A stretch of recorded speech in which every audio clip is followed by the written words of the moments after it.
that the Iranians are rejecting anything that smells like a ceasefire in which Iran gives up all of its leverage in phase one. I don't think the Iranians are in any way, shape, or form incentivized to accept the American proposal. That's what we've seen in Gaza, that's what we've seen in Lebanon. Phase two was never reached.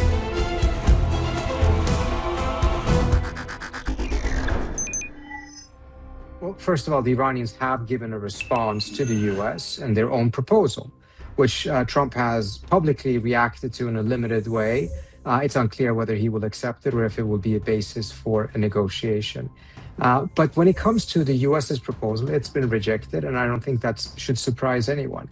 Given the US and Israel's track record in Gaza and in Lebanon, in which ceasefires were immediately violated and turned into one-sided ceasefires, while the US or Israel used that time only to be able to regroup and relaunch war, it is quite understandable that the Iranians are rejecting anything that smells like a ceasefire in which Iran gives up all of its leverage in phase one, and then when time comes for the US to reciprocate in phase two was never reached. That's what we've seen in Gaza, that's what we've seen in Lebanon, and as a result, I don't think the Iranians are in any way, shape, or form incentivized to accept the American proposal. Whether the US accepts the Iranian proposal is, of course, a different matter.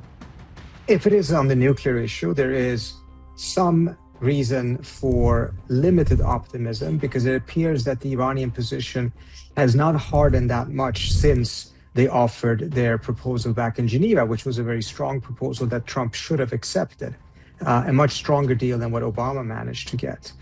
On the Straits, it appears that it may end up being a scenario in which essentially there is no real deal. The Iranians will continue to retain a degree of control over it. They will take transit fees, perhaps in coordination with Oman, perhaps other GCC states, but there's not going to be a return back to the normal that existed prior to the war because the US lacks the military ability to do so. And if the US cannot do it, then no other country can either.